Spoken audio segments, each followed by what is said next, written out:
Hello! This is Janey and Max from Sort of the Story, and we're here to tell you about some things that are happening between episodes 63 to 75. During these episodes, there are interspersed audio break-ins of a person's voice along with the sound of static.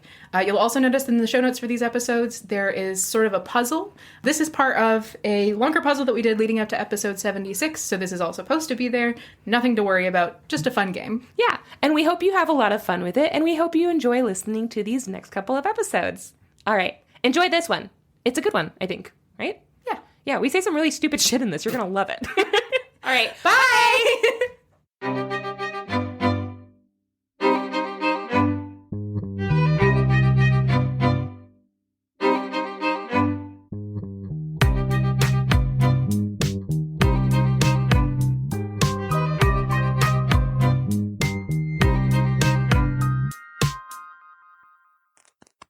Hello, and welcome To Sort of the Story. I'm Janey. And I'm Max. And this is the podcast where we tell each other stories. And fairy tales, folk tales, Mythology, all the above. personal tales of woe. And Odysseys also of our mistakes. epics. And also you guys are here. are here. Whoa.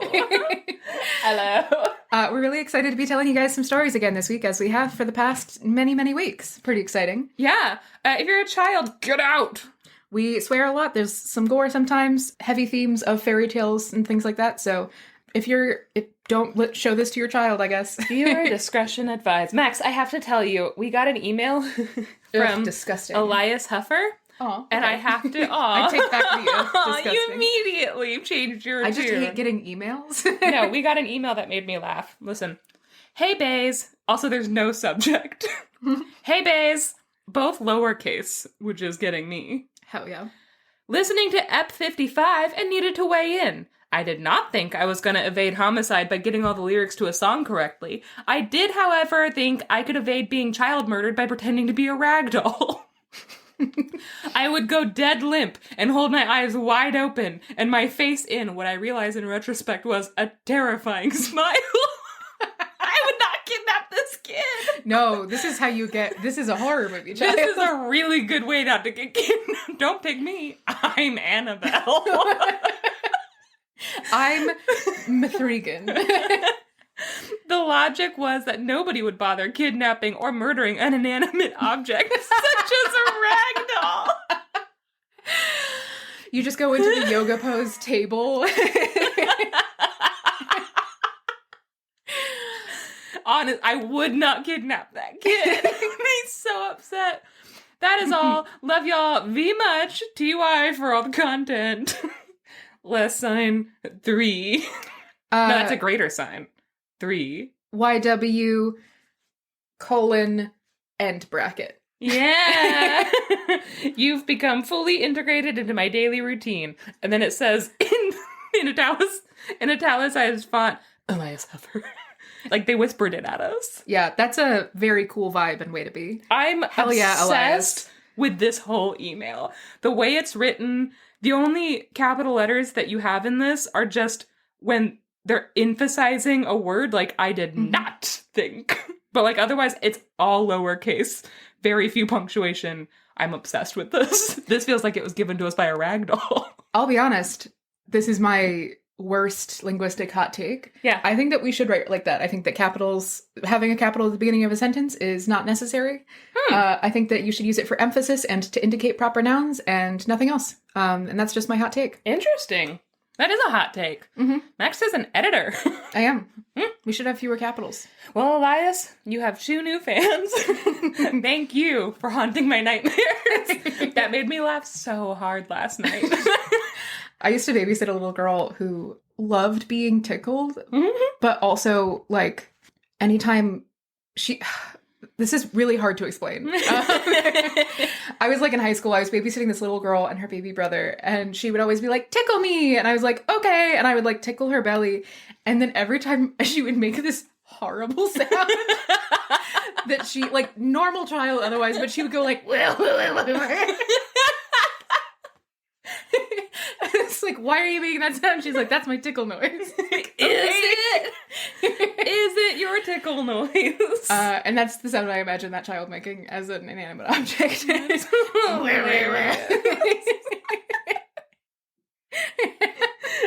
sounded like I would never kidnap that child.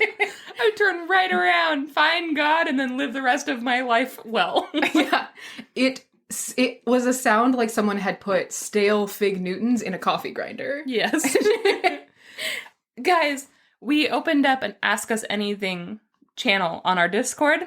I just want to really quickly read the first exchange. It said, got a question? We might answer.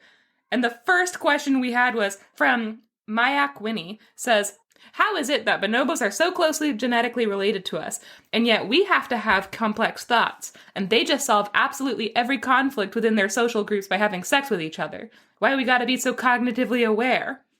And then I said, to be fair, we also do that. It just never solves anything. And Max responded, our upright posture is a challenge and an affront to God, and he is punishing us by giving us ennui. And that's the truth. And that's it. I said, thank you for the question, Top Hat. The answer is that God is mad at us. And then somebody else said, oh, I was going to ask about your favorite books, but I don't know if it fits in this chat anymore. So anyways, come join us on Discord. You can find that link and also all of our social links and our affiliate pages and all that good stuff on our website, sortofthestory.com, or on our link tree, which is on our Instagram, etc. Most of our handles are Sort of the Story, all one word, no punctuation. So come hang out with us. Ask us more weird questions on the Discord. They are delightful. And please do that. We really like talking to you guys in general. Also, I was like, we have like 12 people, and like, that's kind of fun. And then I actually checked it, and there were 12 people online, but there were 77 of them not online. And I was like, oh, there are a lot of people on here, actually, it turns out. So if you're on our Discord and haven't said anything yet, come say something. Say something. You know, fucking say something. Hey, listen. You want to fight? If you see something, you have to say something. What'd you see? A little frog in a small hat?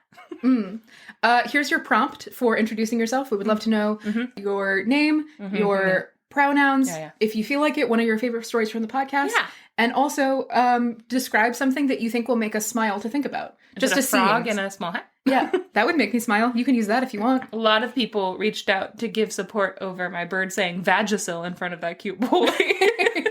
And I appreciate that.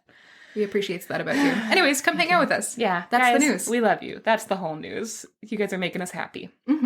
With this, though, Max. Janey. You want to just jump into it? Because you're going first. I am going first. You seemed very excited about your story today. I'm middlingly excited. Okay. Well, they can't all be winners. Do it. Oh, God. That's a great intro. Anyway, you know what, guys? Enjoy it. I guess. If you can. Try, you know what? Your challenge is to not hate we're doing our best.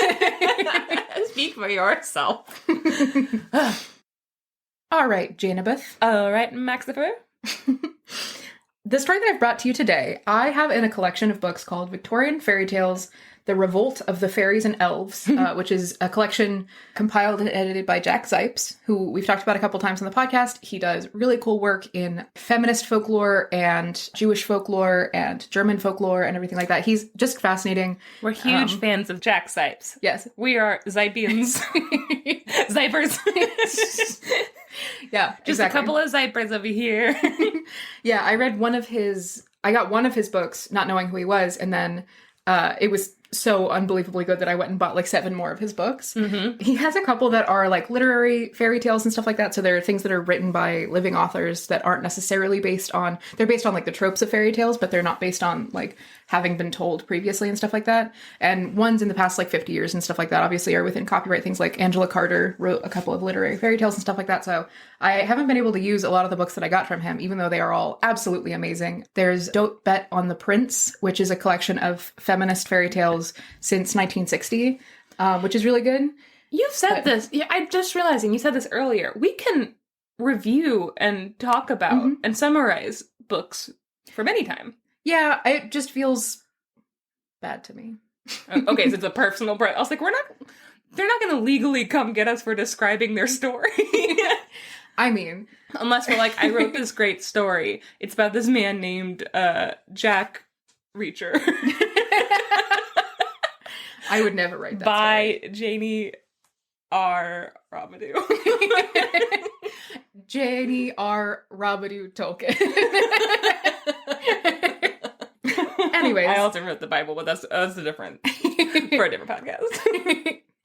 So I picked a story from this collection, Victorian Fairy Tales. This has a bunch of really cool stuff. It is like specifically Victorian, like England, Britain, Western Europe, fairy tales and things like that. And these are all specific texts. So this story was originally written by Rudyard Kipling, a name that you might recognize. He was the author of The Jungle Book. He is a very controversial figure because he was an English writer who spent the first 6 years of his life in British colonized India. And a lot of his stories are based on his experiences living in India and things like that. Until he was 6. Until he was 6. That would be like if I wrote, the first 5 years of my life were in Japan. I don't write everything that I do about my vast experience and knowledge of Japanese culture.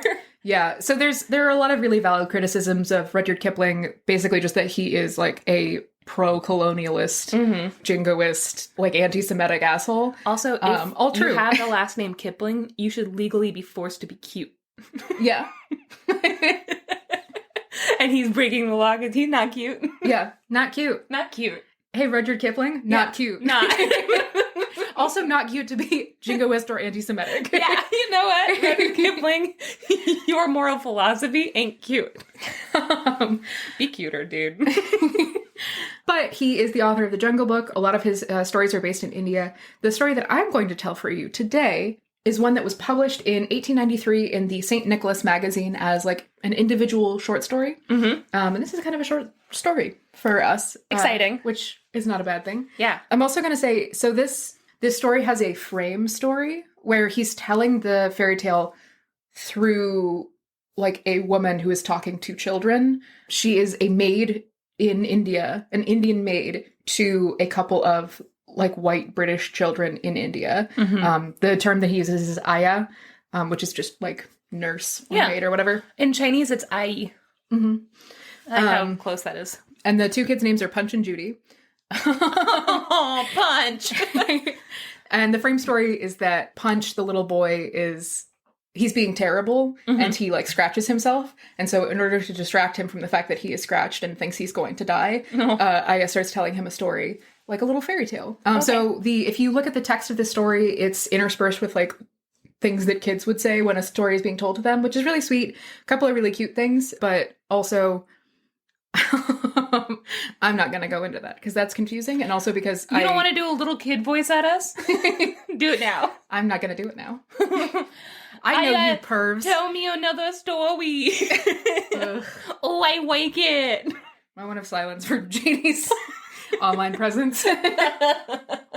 Well, you think that could be damaging? So, yeah, there's a frame story. The full free text of this is available online, so you can read it if you'd like. The kids in it are cute, but also I think it gets into a territory of, like, you know, an Indian nanny telling a story to the kids and everything. There's, like, a couple of times where I'm like, this doesn't feel worth it to include in my telling of the story. Okay. So that's kind of my reasoning. Also, when Jack Sipes presents this story, he gives a very brief little intro to Rudyard Kipling. He gives an intro to all of the authors in this book. But this one is very brief. He just is like, this is facts about when he was alive and when this was published, which I also appreciate because there are a lot of very valid criticisms of Rudyard Kipling, but I don't think that they have a bearing on the folkloric merit of this story as indicative of Victorian fairy tales. Okay. Anyways, huge, big old thing. Please don't, I don't know enough or care enough about Rudyard Kipling to have a lot of opinions or to like instruct you guys on like British colonialism in India. But stay tuned for the next episode where I'm gonna fucking destroy him. Yeah, so just so you guys have some context for that. But anyways, here's the story. Woo! Once upon a time, a beautiful fairy princess was born to her father and mother. Her father was the Raja or king of a certain area within India, outside of Delhi. When she was born, her father decided that because she was so beautiful, such a perfect fairy princess, she would have to marry the best prince in all the land. Yeah. The king has a huge resource of magicians at his command. And these are people, you know, they mentioned like specifically like the people who can charm snakes out of baskets and everything, and who can grow mangoes out of a stone, like grow a mango tree. which is very That's cool. how you grow mangoes. Out of their stone. They're a stone fruit. That's a gardener. That's not a magician. I think it's like quickly. Like you hold it and it sprouts. Okay. That's just agriculture, you can grow baby. an oak tree out of an acorn. Whoa. Whoa. Wow. So there are all these magicians, and as the nanny is telling the story to Punch and Judy, she says, like, you know, nowadays when we see magicians, they're people who can kind of do like tricks and stuff. But back in the old days when this story happened, they were much more powerful. So they could do things like turn men into elephants and things like that. Mm-hmm. So he has this huge group of magicians at his beck and call. He could... What? Back now you're used to seeing people pull quarters out from behind your ear. But back in the day, they used to be able to grow a monstera just by putting their roots in water. Whoa! You know, nowadays, they might be able to pull a rabbit out of a hat. But I'll tell you what, back then, they could leave a potato in a dark cabinet. And in no time at all, have a big old potato vine growing through their pantry. You know, back in the day, and you're gonna think that I'm shitting you. Are you shitting my pants right now? I am not. That is in fact you, Punch. However, back in the day, they used to put a bunch of dirt and grass seeds inside of a sock, and then they would wet the sock on the outside, and then leave it out in the sun, and it would grow grass. Is a chia pet. More magical times. Magical chia pet. Chia pets aren't grass, they're chia. Just so you know. And what is chia? But magic grass. So when the Raja's daughter is born, he calls together all of his magicians and he has them read the stars for her fate. You know, children born under good stars will have a good life. Children can be born under like bad stars that will mean that they are more likely to encounter struggles in their life and everything. Tough luck. Yeah. So he calls together all of his magicians and they spend their time, they read the stars for the princess. And what they determine from the stars is that if she's going to live a happy life and marry the best prince, and I really have to say, I'm not like, they keep saying the best prince. Not like TM. Yeah. There's no like specific qualifications. They're just like, he has to be, I mean, number one. Okay, well, you want him to be the best Prince one. number one. You want the top spot. You were making a list. He has to be number one. That's it. That's the whole list. He's got to be number one. So they're like, if she's going to have a good life, she's going to marry Prince number one. She has to... Imagining as he's talking, all of these gardeners just pruning bushes. And he's like, listen, you guys are very wise. Listen.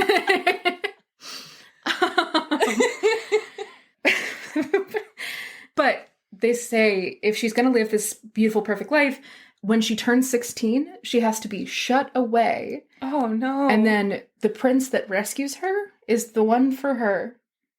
That's why you don't go to gardeners for love advice. How to raise a child. They're like, the Raja is like, how do I ensure that my daughter is happy and marries well? And the gardeners are like, once she turns 16, you better shut her up. And it's like, oh, I see. Oh, yeah. They're like, well, I think the best way to make sure no bugs get her is you put her in a greenhouse. You'll see. Maybe some mosquito netting or like chicken wire. Put her in a cool, dark place. Much like a mango seed. So they decide on the princess's 16th birthday, they're going to seal her away in a clay grain jug, which are these... Oh, she's a fairy. I forgot she's a fairy. Okay. Yeah, but they're like big. They're like 4 feet tall jugs that are used to carry grain around. They can be sealed on top to keep the grain cool and like stop it from sprouting and things like that. I have did I download that picture? I'll show you a picture of what the grain jar looks like. Grain jar. I like brain jar. She pulled up a picture of a cat carrying a Krampus doll. Max just popped open her picture, and the first thing she was looking for was the stupid fucking illustration of a cat with Krampus in its mouth. Leave me alone. This is what the pot looks like. Oh, okay. So it's a big old clay pot. A big old clay pot, yeah. That's pretty standard. Pretty standard big old clay pot. Are we too silly? Is that what's happening? So they decide on her 16th birthday, she will be sealed away in this clay pot. And the clay pot will be sealed with all of these charms by the king's magician. And then whichever prince is able to release her from the jar will not only receive her hand in marriage, but also become the governor of 10 provinces and will be able to ride around on an elephant with tusks made of gold. Yeah, well, yeah. I mean, that's what you want, that's right? That's the goal. Number one prince needs the number one car. And the number one car is an elephant. Elephant with the gold tusks. So the king sends out this proclamation. He's like, my daughter will only marry the man who can release her from this jug. All of the nobles, all the rajas and princes and everyone from all around India come to this area outside of Delhi where the Raja and the princess live. And the Raja seals the princess away in her clay jug. And then all of these potential suitors come, and the king and his magicians and advisors all are like, hey, okay, you can come check out the jug, take a look at it, right? Inspect it however you need to. And they say, we're going to give you 1 year to figure out how to open this clay jar that has been spelled shut. Does this all start on the same day, or do they, every time they come up, do they get a year? Like, does it just restart for every person? I think it's all on the same day. Okay. Mm-hmm. Okay, good. So until she's 17. I'm just wondering if when she's 25, if another person comes up and she has to be there till she's 26, you know? Mm-hmm, mm-hmm. Okay. No, I think it's like when she's 17, they can start trying or whatever. He gives them until her 17th birthday to like figure it out and then come back and try. Okay. But also she should just shut up in this jug for a fucking year. And the kids listening to this story and the frame story are like, well, how does she eat? And the Aja is like, well, she's a fairy, so I don't know if she has to eat. And they're like, well, then this is a stupid story. And the Aja is like, oh, I forgot. She had like sugar pastries and like fancy raisins and stuff. So and fancy raisins. She's still shut in a jug for a year. I'm going to just let you guys know right now, that's not a story point. That doesn't become a thing. I don't know. I feel like I've been shut in the jug for a year. I think we all have. That's what 2020 was. That's true. And guess what? I didn't have any fancy raisins. I have regular raisins, Max. So all of these princes and nobles and everyone, they all take a close look at this clay jar, right? They like look around it and they inspect it. They like knock on it and she's like, hey, that's my house. Get it out. And then they all go back to their kingdoms and they go to the magicians of their fathers and everything. Like they go to all the wise men that they can find and they're like, I have to release this princess from this magic jug. How am I going to do it? And all of these hundreds of magicians are rajas and princes and everything. Have you tried watering it or moving it farther away from your window? Why are all of the magicians gardeners in your head? Because the other ones are gardeners. That's how you set up the story. Their big magic is that they can grow mangoes. Oh, okay. Fair enough. I understand now. Yeah. So they all go back to their like family magicians and everything like that. And they're like, how am I going to release this girl from this jug? And each of their magicians is like, all right, here's the situation. You got to go slay this ancient magical talking lion, or you got to go murder a giant and bring back its head, or you got to go kill a dragon and bring me its hoard. You gotta go ask my wife for a divorce.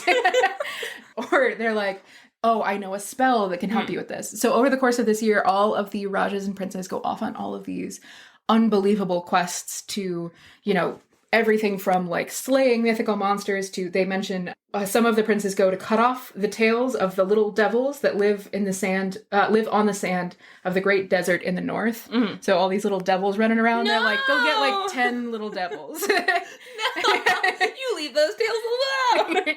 They're just lizards. They'll grow back. Those little devils, their tails will come back. Aw. So they're all off on these quests and everything like that. Some of them spend the year training in magic so that they can perform these spells to release the princess from her jug and everything.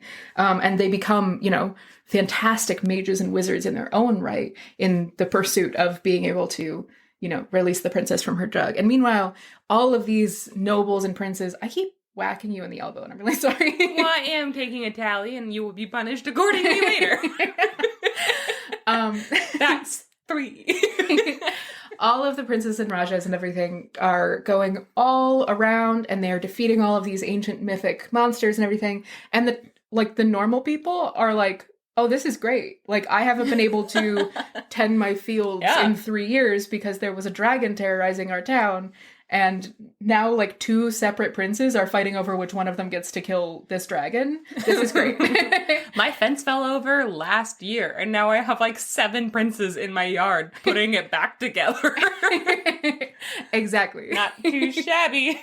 So all of these princes are off on their epic quests and everything. There's one prince, though, who does not join in this massive magic hunt. He is the poorest of the princes. His father married the daughter of a potter. Oh. So his family doesn't have a lot of money. He doesn't have a horse or a saddle, so he can't ride off to these amazing places.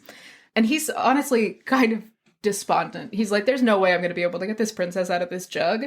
So he gets to Delhi, he sees the princess in the jug, he inspects it, realizes he can't do anything about it, and then just, like, sits down and is like, well... Wait, this is our number 1 prince? He just gives up before he even starts? Yeah, and specifically... This is great news for me. All of the little boys in Delhi come and they throw balls of mud at him. And he just sits there and gets pelted with balls of mud.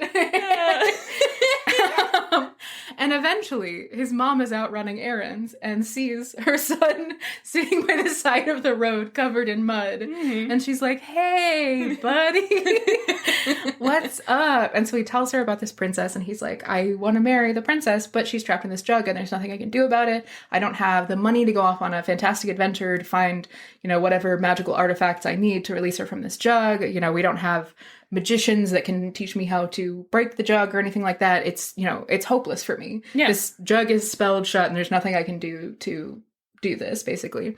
And his mother sits down with him and she says, well, listen, remember that a pot is a pot and you are the son of a potter. Oh, okay. So, I mean, he's not really, though. She wasn't a potter. Her dad was. They might both have been potters. Yeah, but it doesn't say it. Okay, go ahead. I think being the daughter of a potter is, like, in reference to, like, I guess, like, a dowry, maybe? Like, oh, okay. So...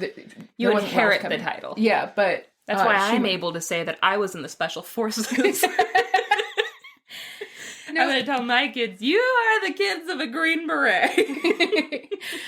Yeah, so I imagine she does pottery also, but not relevant to their financial situation.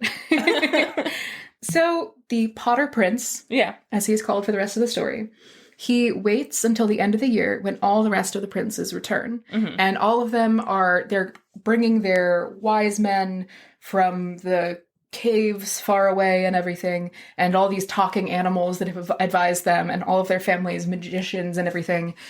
They bring them all, and they bring all these trophies, the heads of dragons, and little bushels of devil tails, and all of these things.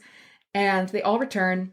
The jug is brought out into the center of the square, and they are each given an opportunity in order of the age of their family and their age, one at a time, to try and release the princess from this jug. They have all of these, like, feathers of magic birds and everything, the talking animals and everything, just, like, all this crazy magical shit that they're bringing in tow.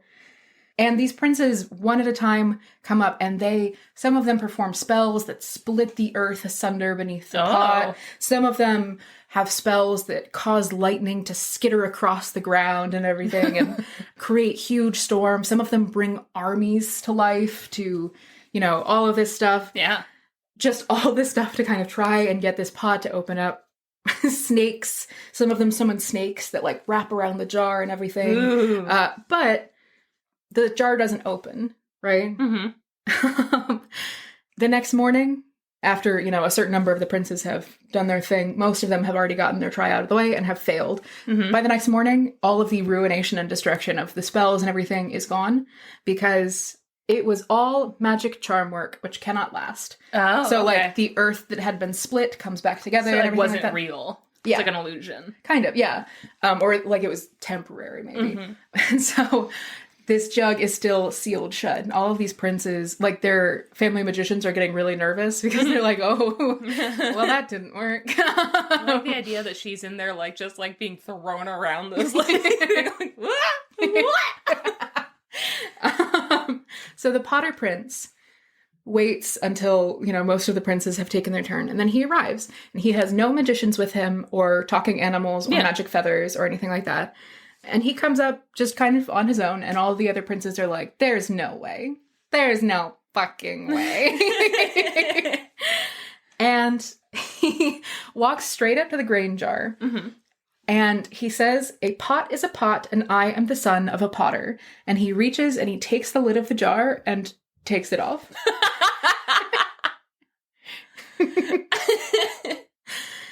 And all of the princes who had previously failed were like, what magic does he have? His magic is better than my magic.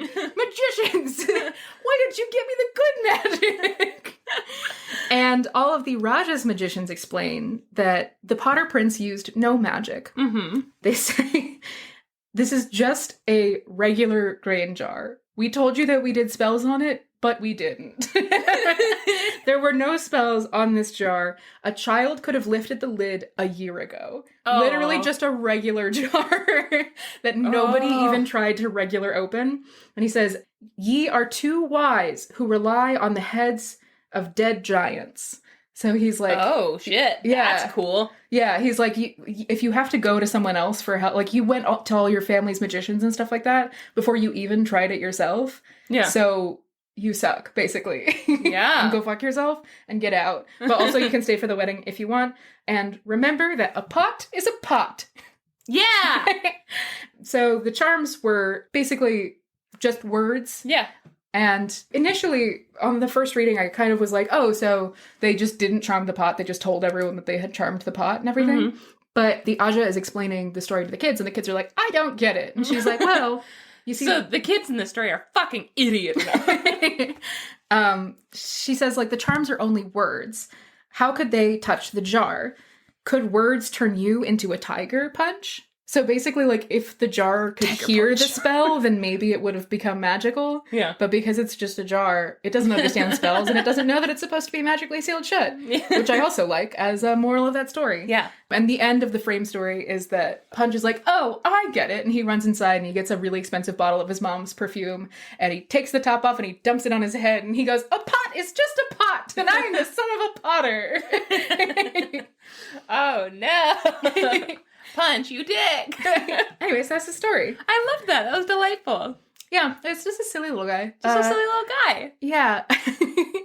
I like the idea of all, like, these men, like, raising earthquakes from, the Earth's core and everything like that, and, like, the lid rattling, and everyone being like, he's almost got it, and then this guy being like, oh, did you try taking it off? Also, I will say, I wish... if I were to do a quick little rewrite, that prince wouldn't have sat down and cried until his mom came. This is what I'm fucking saying. Right? So this woman is locked in a jar for a year. Yeah. There's no reason for her to be in that jar. He's just letting himself get pelted by mud, too. Like, that's the most beta move I've ever seen. He a bitch. She's kind of a bitch. Also I don't believe in I don't believe in the alpha male beta male thing, just so you know. No. But I do think that's a hilarious thing to say, and I'll continue to do it. But, like, also he just let her be in a jar for a year? Yeah. Also, she's not a character in this. Also, yeah, it has nothing to do with her. Absolutely nothing to do with her. And also, she's 16. Mm-hmm. 17. Well, now she's 17. Mm-hmm. But they could have found out a way to get her out of that jar on day one. Yeah, exactly. Yeah. Especially because he was like, oh, a pot is a pot, and I'm the son of a potter. Mm-hmm. Like, the moment he figured that out, he could have gone...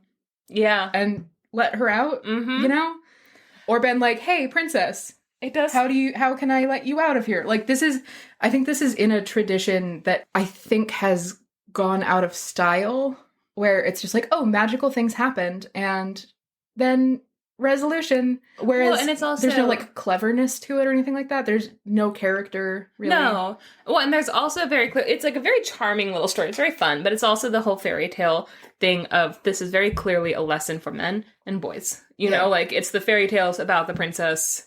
has nothing to do with girls. Yeah. It's a fairy tale for boys, you know, like, and that's, honestly, it's a good message. I like it. It's very fun, but also, if we were to do a little rewrite today, she would have a name. Yeah. And he wouldn't sit and cry and let himself get pelted by mud. Yeah, that guy sucks. Yeah, but he's the best. That's the So main how thing I dare wanted you. to, like, also, though, they specifically say, you know, all of the peasants are like, oh, great, I don't have all these problems anymore because like, the All the royalty other ones are decided doing to good. pay attention to me for the first time and, like, They're doing a act good for my job. welfare. Yeah.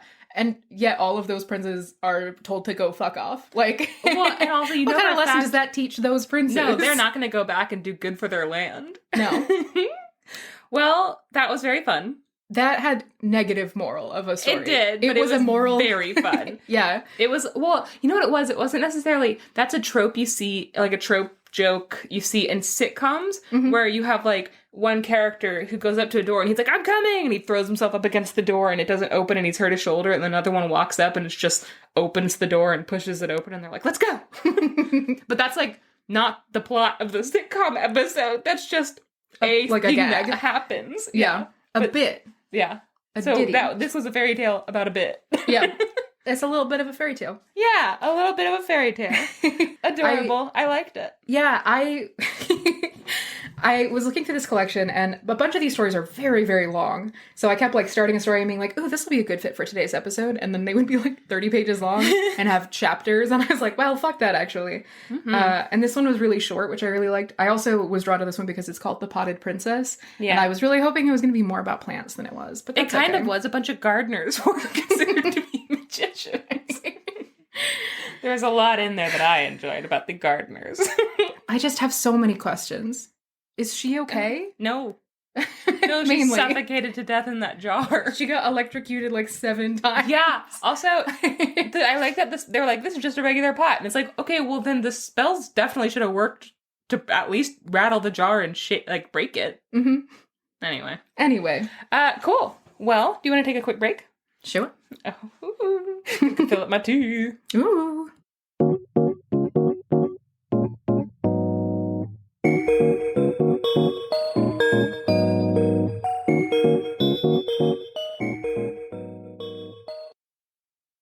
Sometimes we lie to the listeners and say we're going to go on a break, and then we don't go on a break. Mm-hmm. How do you feel about that? We're just on that grind, 24/7, getting that bread. Gotta fucking grind till you die. That's what I say. Rise and grind. Rise and grind. So I have a book. Just got it. It's called Folk Tales of Syria. And I've been waiting for this for a very long time. So I finally got it in. It's a lot smaller than I thought it would be. It's a collection of folk tales collected by Samir Tahan. And I'm going to tell you a bit about it, and then I'm going to get into the wild story that, once again, I made a lot of noise while doing my research, because it's another really intense one. Love it. And I had a lot of fun. So, the stories in this book, they were collected by this poet named Samir Tahan, and in 1970, he was serving in the Syrian military, and a mine exploded near him, and he lost both of his arms below the elbow, and he lost his sight permanently and his hearing temporarily. So, like, right after this accident in 1970, he just found him, and he was pretty young at the time, he found himself suddenly blind and deaf without hands, and he was a writer, and, like, somebody who, like, was obsessed with storytelling and going to events and stuff like that. So this was, like, I mean, this is a nightmare for anyone to suddenly wake up and have nothing. But he had absolutely no way to feel, see, or hear, or communicate at all. Mm-hmm. Horrible. Eventually, they did a bunch of operations on his eyes, and they never were able to bring back his sight, but they were able to bring back partial hearing. And he was like, oh my God, thank God. Like, he was so happy. Like, this wasn't even like, he was just filled with absolute happiness because he was like, he was in the darkness, you know, like, in every possible way. And it was suddenly. Eventually, he met this beautiful woman named Muna, and she became his writing partner. And so he would tell her all of his stories, and then she would write them down for him. And they shared a, like, love of Arabic stories, but specifically they were like, well, there's a lot of, like, Syrian folktales that they're gonna disappear after, like, this generation of, like, grandparents die out. they're not going to be remembered because nobody's writing them down. And so they decided to talk to their friends and neighbors. They went to professional and amateur storytellers, and they would begin to like write down everything that they heard. And a lot of times Samir would go and bring a tape recorder to these sessions, and then Muna would listen and transcribe them. And then they started to publish all these books. So this particular book that I have, Folktales from Syria, is a translation of 2 of his volumes. The first is called, and my accent's going to be terrible, and I'm very sorry. The first is called Hakati al-Halabi, the Aleppo Storyteller, and it's a collection of 10 folktales from professional storytellers and elders who still remember the tales. And then the second one is called Kisas al-Halabi, Stories of Aleppo, and they're 10 folk stories that supposedly took place in Aleppo. So this was put together, produced by a woman named Andrea Ruff, R-U-G-H? No idea. Okay, I'm going to call her Andrea Ruff. So in 1986, she produced this book, and she said that she works closely with native speakers so that the, quote, intricacies and double meanings of the language match up as closely as possible in the translations. And then she, of course, named her translators, Lamia Kailani and Layla Martin, who produced the first Ruff translations. And then Andrea Ruff edited them to like make them flow in English better. So that's what she did. So she was like, this is my process. I'm not like the translator and I didn't do this, but this is how this came to be. And she also thanked her son, Douglas Ruff, who was the illustrator, and he made some scratchboard illustrations that I'll show you later that are just, I'm so sorry to say this, not very good. But you know what? It's a mother-son duo. So you know what? Fine. Fine. She acknowledges, and this is important to me, because she made the point to say Samir's collection of stories are not as, quote, systematically or exhaustively collected as a folkloric scholar might have wanted to do, meaning he didn't name where he got them, or the context, or who said it, or when. There's nothing about it. But then I was like, you know what? The more I thought about it, I was like, he wasn't trying to be a professional folklorist. And I also don't think he was trying to say, I made all these stories. I think he literally was just collecting and then trying to get them out. The thing about like folklorism and ethical storytelling and stuff is that it hasn't been a field of study up until pretty recently, like the past 30 years. Yeah. Where it's just something that people have spontaneously created as a career hundreds of times over the years, where they've been like, there are these stories. It occurs to me that they will be lost. Yeah. So having had no training or communication with other folklorists or anything, I'm going to do my best to record them. I have a goal to record these stories. Exactly. So, like, the idea of ethical storytelling and folklorism and stuff like that is very much a modern concept, and it's something that we have a lot more materials to do now than people have had at any other time in history. Yeah, and there's a lot more eyes on it as well. Yeah, exactly. So, it's... everyone before now has been doing their best. Doing their best. Yep. And so I like that she acknowledges that. And then, you just kind of have to move on. It is really nice to have a collection of Syrian folktales. So here's what you need to know about Syria and folktales. There are at least 4 distinguishable types of folk narratives in Syria, 3 of which are represented in this book that I have. The first is called Kisa, or story. The second is Hikaya, or tale. And the third is Hadutha, or episode. And these were made to tell, all 3 of these are made to tell in like small gatherings in private homes to small groups of people. The fourth is romance, and there's no translation for that one on there, but they say if you wanted to compare it to like an English work to give yourself some context, Beowulf. It's the same type. It's epic. It has a lot of characters, and you follow a bunch of different plots and stuff like that. So the story I've chosen from this book is one of the Haduthas, or episodes, and it's called The Episode of the Mother Goat. And it's going to sound really fucking familiar to you, and I'm really excited to talk about why. I love it. Okay. Are you ready? I am. Woo! The Episode of the Mother Goat. I'm going to just... Should we name this episode? The Mother Goat episode? 62. The Mother Goat episode. Yeah. So I'm going to just quote the first line. I'm going to quote a bunch in this because it's insane. But I like the way that it started. It is said, dear listeners, may justice preserve you from treachery, that in a small stable near the Namir River, there once lived a mother goat, Anzat al-Anuz. I just love, hey, it is said, by the way, may justice preserve you from treachery. That... I think that's a hilarious way to start off. I'm sorry. Like being like, once upon a time, and by the way, I don't personally have any problems with you. So, but anyway, once upon a time. Once upon a time, may you live forever and always and your family be safe. Okay. On South Ella News, this mother goat had 2 little babies that she loved more than anything in the whole wide world. She hung amulets around their necks to make sure that they were protected from dangers, like predators and traps and any challenges they might face. She also made sure they were always well groomed and that, they felt really safe and warm all the time. She gave them the best education she could, and she made sure they were hard workers and they were polite, and she just was really a good mom. She made sure to always warn them about dangers so they could be prepared and couldn't easily be tricked. As a good mom does. Yes. And while they were still babies with teeth that were really weak and hooves that were too soft and weak to cut and chew dry grass, they couldn't do anything, she would go out and she made sure to graze on only the most tender grass so she could make the best milk for her babies to drink. This was very important for her. They had top quality milk. Mm-hmm. So one morning, after making sure they had woken up from their soft beds and their sweet dreams, she made... I want to be one of those I want to be a goat so bad. I want a mother goat to I just need one... To softly wake you up from a good dream. Yes. Oh my God. Yeah. I have a friend of mine, we went up to New York State where his family is, and one of his aunts has a goat farm. And we got there, it was November, end of November, beginning of December.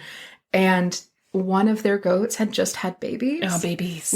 Literally a day before. Oh, there's nothing better than a baby goat. I got to hold the babiest goat in the world. No! It was this little teeny tiny black goat, and I just had it in my arms, and it stuck its nose into my elbow and fell asleep, and it was wiggling its tail in its sleep, and I was just bawling. I was just sobbing these people who I hadn't met before. I was sitting in their barn just crying my eyes out. This is my Do you even know how small you are? You don't even know. Goats are precious. They're great. So that's these baby goats. They're very sweet. So she tells them after she wakes them up that she was leaving to go graze in the field. But she was worried because there was a wolf nearby, everyone knew it, and that wolf would love nothing more than to gobble up those babies. So she's like, all right, first things first, don't unlock that door, okay? We keep it locked at all times, you don't go outside, you stay in here. And I'm like, these are very relatable rules for a mom to tell. I've gotten these rules several times in my life. Also, though, how does a goat operate a doorknob or a lock and key? Oh, I know this one. 3 popes and... Wait, what was the joke? Wait, what did you say? 3 popes walk into a bar. Okay, so she told them... 3 popes walk into a bar. That's not possible, is it? For 3 popes. Because one has to die for another one to be pope, right? Or is that not true? Isn't there a recording artist named Pope? Are you thinking Bishop Briggs? No, but... Are you thinking 2 churches or priests? 2 popes. Because there's a band called Churches bishop, and a band called Priests. A church and a bridge. Okay.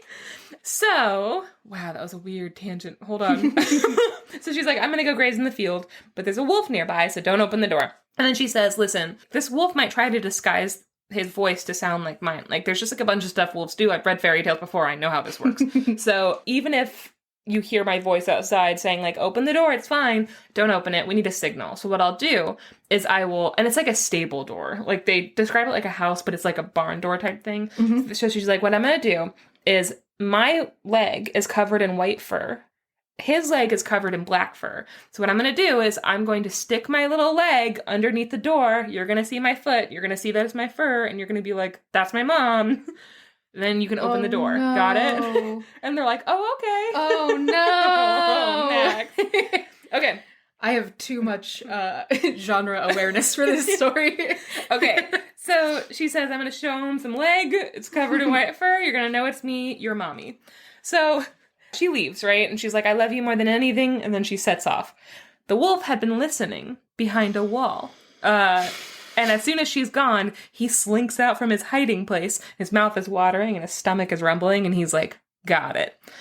So he runs to where some builders are working with plaster. And he dips his leg in some plaster so it's all white. And then he runs back. Thank God. My God. I literally had to do that. Oh my God. I had to do that as fast as possible because Max for sure thought he was going to go chop off her legs. I thought he was going to eat her and keep her leg. Nope. Okay. Oh my God. So he dips his leg in some plaster. He turns it all white. And then he runs back to the little goat's house. And even though he's running excitedly, he made sure to slow down, and walks so that by the time he got to their stable, he's not like out of breath and panting. And then he gets to the door and he knocks. And the little goats asked who was there. And they say, quote, "If you are good, pray stay. But if you are evil, go away." Which is the equivalent of little goats saying, if you're evil, you have to tell us. Listen, if you're evil, you have to tell us. Otherwise, it's entrapment. The wolf responded in his best imitation of their mother. And he's like, "Oh, it's your mom. Open the door. I love you so much." And the little goats are like, "Well, prove that you're our mom. Show us that special signal we worked out just this morning." And the wolf sticks his plaster-covered leg underneath the door and then brings it back in real quick. And they're like, "It is our mom!" And they get like so excited. They love their mom so much. They unlock the door, they throw it open, and they find themselves face to face with the horrifying, grinning maw of the wolf. Hello? Quote, whose face was beaming with pleasure at the calamity and distress he was causing, and whose eyes shone like the coals of a fire. Mm-hmm. So he's happy that they're just scared. Like, he's already having a great time. So he is evil. And he didn't tell them, which is illegal. Yeah, and you know what? May justice preserve you from...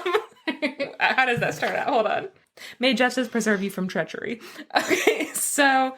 the kids began pleading and crying, but he grabbed them and dragged them back to his house, which was filled with garbage. That's just a line in this. So not only is he evil and he doesn't say that upright, but he also has a messy home. What a monster. I can't imagine anything worse. No. He tied them up and he told them to prepare for death. And then he sang a song. And it went a little something like this. You're gonna die. You're gonna die. You're gonna die today. Get ready to die. Yeah, get ready to die. Yeah. Oh my God, Bishop Briggs, was that you? Was that churches and priests? Oh my God. That was the Pope. That was 3 popes. 3 popes just walked into our recording studio. Okay. Also, how nice was it that I just called this a recording studio? It was very nice. I'm nice. This is an office. And a messy one. I'm kind of like that wolf in that my office is full of garbage. And that you keep singing songs about how I'm gonna die. You're gonna die. Okay.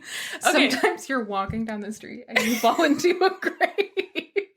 Okay, you can just be walking down the street and you can fall into a grave. We need context. And unfortunately, the context is there's really no context.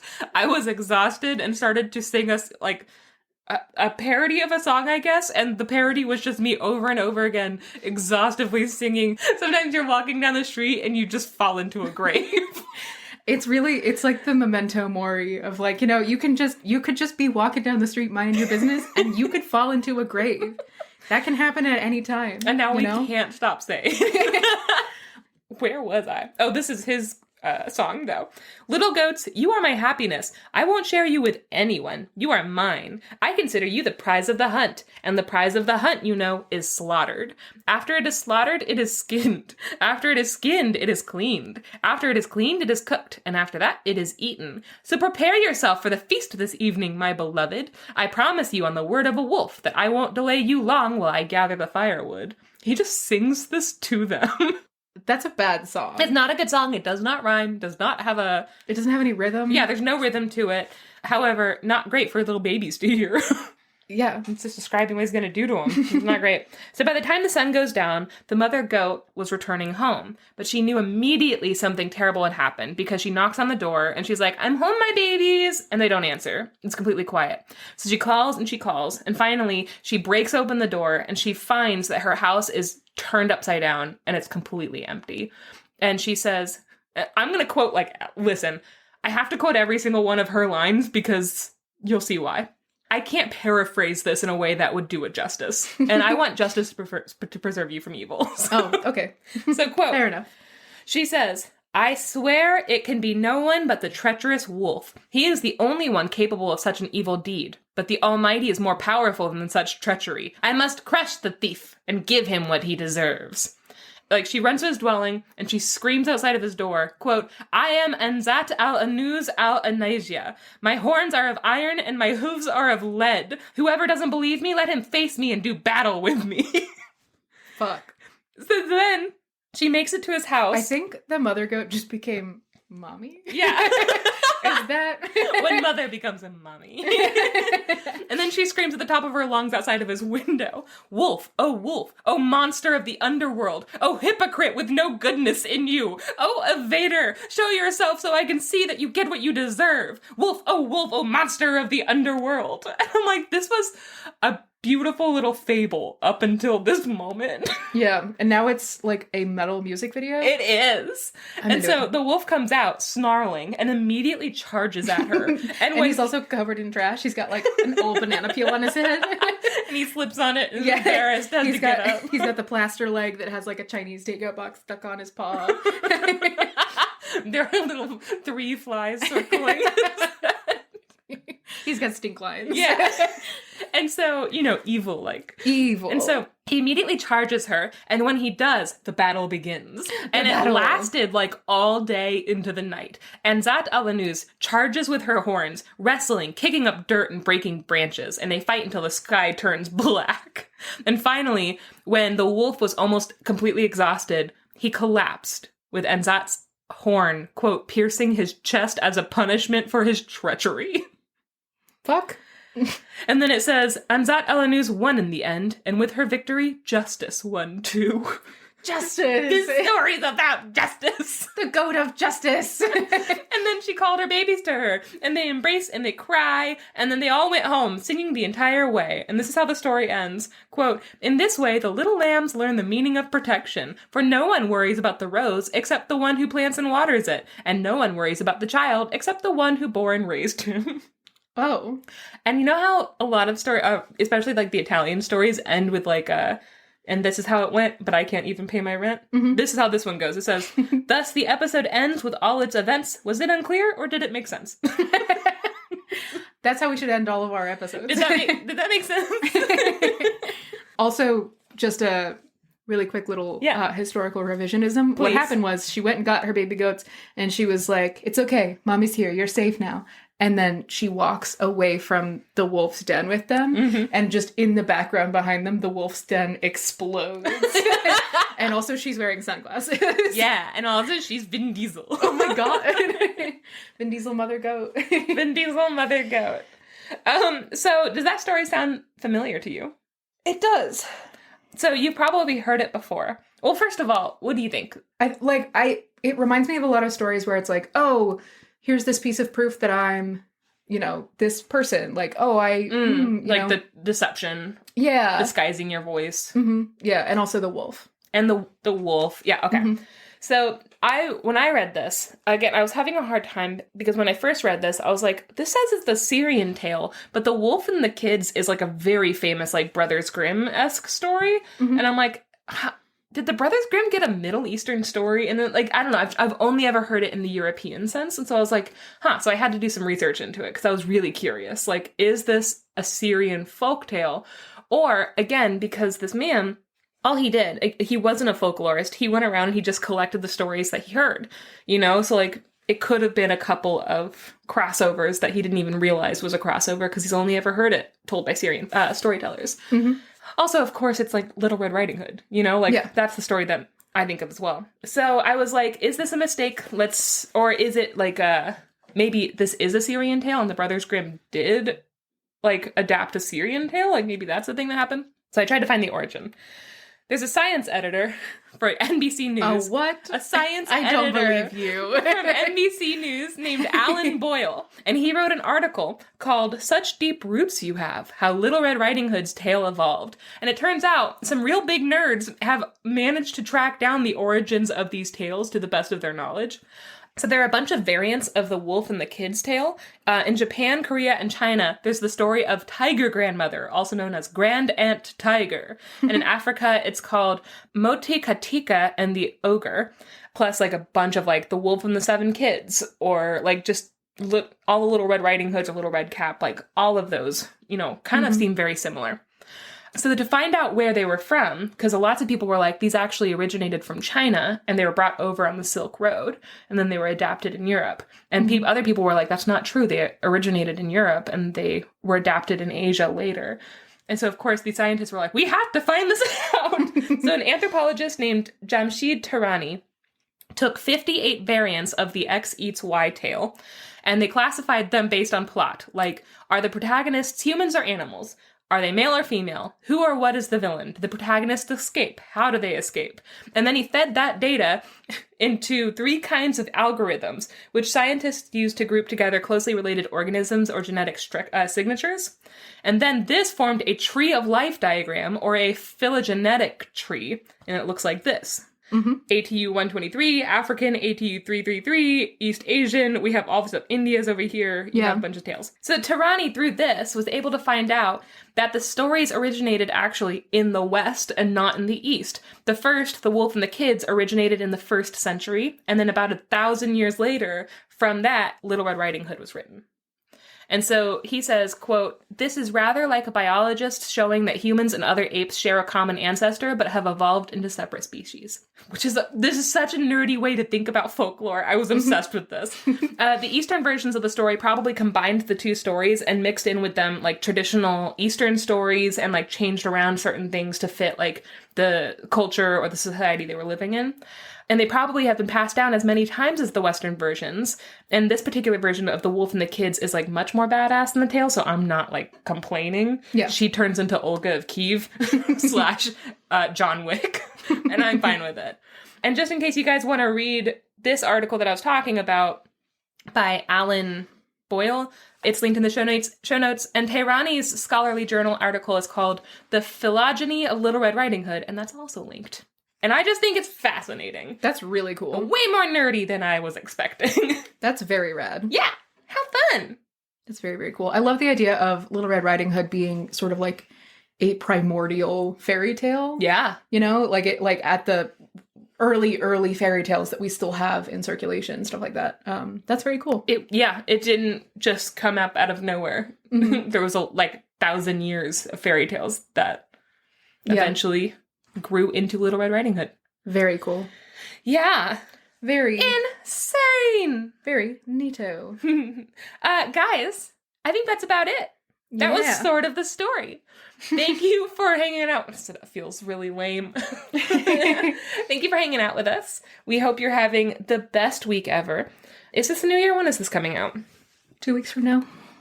Cool, thanks. Yeah. New Year. Mm-hmm. Okay. Well, may your year be happy and bright.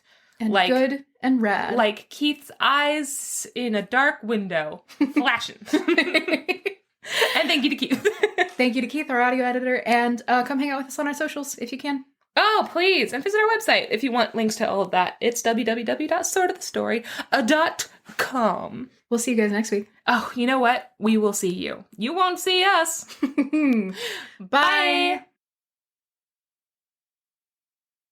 Oh, I had a dream last night that I was trying to solve a burglary, and it was these people's, they were living in, a dormy apartment, a little 2-room thing, and for some reason I was solving a burglary that they had experienced, and it was these 2 lesbians, and one of them had no arms, and one of them had no legs.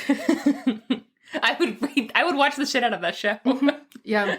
I really would. That just seems like a really fun duo.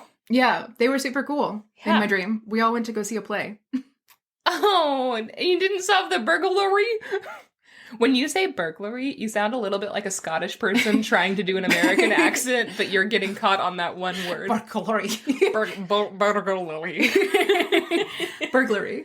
Yeah. Burglary. That's what you kept saying. You're like, I tried to solve a burglary. You were, okay, imagine this.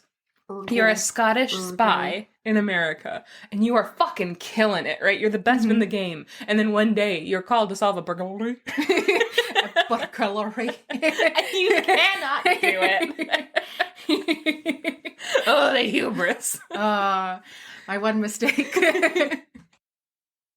Burglary. Burglary. Burglary. I really want to fuck a Scottish man until one day my apartment is robbed and I have to hear him try to report a burglary. And then I become the alpha. I'm not the alpha up until then. This is a weird thing you got going on, my guy. Things that make me better than you. Burglaries. Burglary. Burglary. Ooh, this is unpleasant. Burglary. Burglary. Can you use it in a sentence? I was in Edinburgh when I experienced a burglary.